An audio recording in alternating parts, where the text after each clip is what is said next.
ఆంధ్రప్రదేశ్ రాష్ట్ర బాలల హక్కుల పరిరక్షణ కమిషన్ గోపాలపట్నం మండల విద్యాశాఖ సంయుక్తంగా విశాఖ నగరం ఎన్ఏడి కూడలిలో గల సరస్వతి స్కూల్ ప్రాంగణంలో బాలల హక్కుల పరిరక్షణలో ప్రైవేటు పాఠశాలల యాజమాన్యాల పాత్ర అంశంపై అవగాహన కార్యక్రమం నిర్వహించారు. గోపాలపట్నం ఎంఏఓ సోమేశ్వరరావు అధ్యక్షతన జరిగిన కార్యక్రమంలో కమిషన్ సభ్యులతో పాటు వివిధ ప్రభుత్వ శాఖలు, ఉన్నతాధికారులు, ప్రైవేటు పాఠశాల యాజమాన్యులు, ప్రిన్సిపాళ్లు పాల్గొని విద్యార్థులకు పలు అంశాలపై అవగాహన కల్పించారు.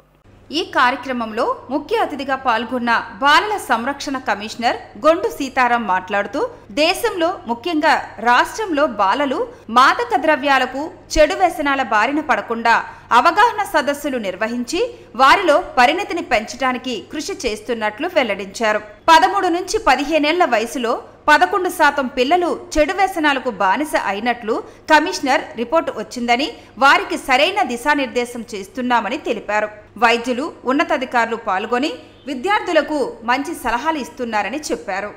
ఇటీవల కాలంలో ఆంధ్రప్రదేశ్ రాష్ట్ర బాలల హక్కుల కమిషన్ 26 జిల్లాల్లో ఉన్నటువంటి విద్యాశాఖ కానివ్వండి, అలాగే దాని అనుబంధ ఏవైతే ప్రభుత్వ శాఖలు ఉన్నాయో వాటన్నిటిని కూడా మమేకం చేస్తూ బాలల హక్కుల్లోని వాళ్ళ పరిరక్షణలో భాగంగా మద్యపానం గురించి కానివ్వండి, లేదంటే మాదక ద్రవ్యాల నిర్మూలన పైన ఎలిట్ కమిషన్ అన్ని మండలాల్లో, రాష్ట్రంలో ఉన్న అన్ని జిల్లాల్లో, ఆ జిల్లాలకు అనుబంధంగా ఉన్న అన్ని మండలాల్లో కూడా ఆయా సంబంధిత ఎంఈఓల ద్వారా ఒక మంచి సందేశాన్ని ఇప్పించాలనే ఉద్దేశంతో ప్రత్యేకంగా కార్యక్రమాలు నిర్వహిస్తూ వస్తుంది చైల్డ్ రైట్స్ కమిషన్. అయితే ముఖ్యంగా చైల్డ్ రైట్స్ కమిషన్ ఉద్దేశం గత అంచనాలు, ఇప్పటి వరకు అందుతున్న నివేదికలు అన్ని పరిశీలన చేసిన తర్వాత పిల్లల్లో మాదక ద్రవ్యాల అలవాటు అనేది పెరుగుతూ వస్తుండడం ఒక విధంగా దిగ్భ్రాంతి కలిగిస్తుంది. ఎందుకంటే ఇదే పరంపర కనుక కొనసాగినట్లయితే రేపు వచ్చే సంవత్సరాల్లో, రేపు వచ్చే రాబోయే రోజుల్లో మరింత ఇబ్బందికర పరిస్థితులకి నెట్టుకొచ్చే అవకాశం ఉంటుందనే ఉద్దేశంతో చైల్డ్ రైట్స్ కమిషన్ ఆయా సంబంధిత అధికారులతో సమావేశాలు, సదస్సులు, అవగాహన కార్యక్రమాలు, ర్యాలీలు తదితర అంశాలన్నింటినీ కూడా క్రోడీకరించుకుంటూ వెళ్తూ ఉన్నాం. ముఖ్యంగా పిల్లల్లో ఆత్మన్యూనత భావం లేకుండా వాళ్ళ హక్కుల్లో భాగంగా మద్యపాన నిషేధం కానివ్వండి, లేదా మాదక ద్రవ్యాల విషయంలో కానివ్వండి, ఎందుకంటే పాఠశాలలో ఏ పాఠశాల చూసినా కొన్ని లెక్కలు అయితే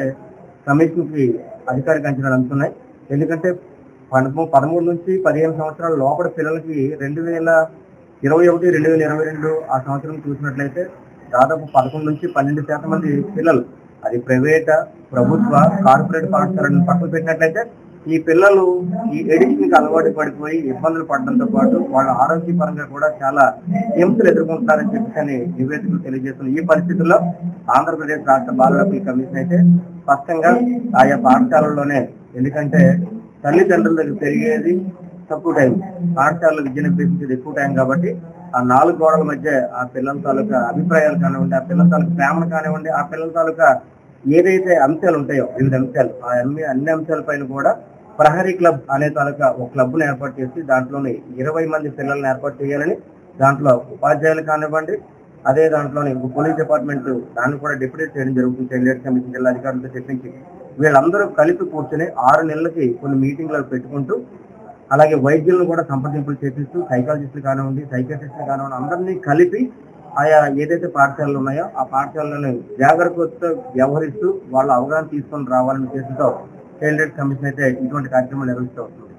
ఇప్పటి వరకు దాదాపు 4 మండలాల్లో చైల్డ్ రైట్స్ కమిషన్ ఆదేశాలతో విద్యాశాఖ అధికారులు చాలా చక్కగా నిర్వర్తించారు. ఇంకో 2-3 కార్యక్రమాలు జిల్లాలో మిగిలి ఉన్నాయి. ఆ మిగిలిన కార్యక్రమాలతో కొంతవరకైనా మార్పు తీసుకురాగలమనే ఉద్దేశంతో వెళ్తున్నాం కాబట్టి ఓ చక్కని పరిణతితో కూడిన మార్పు వస్తుందని అయితే చైల్డ్ రైట్స్ కమిషన్ అయితే ఆశాభావం.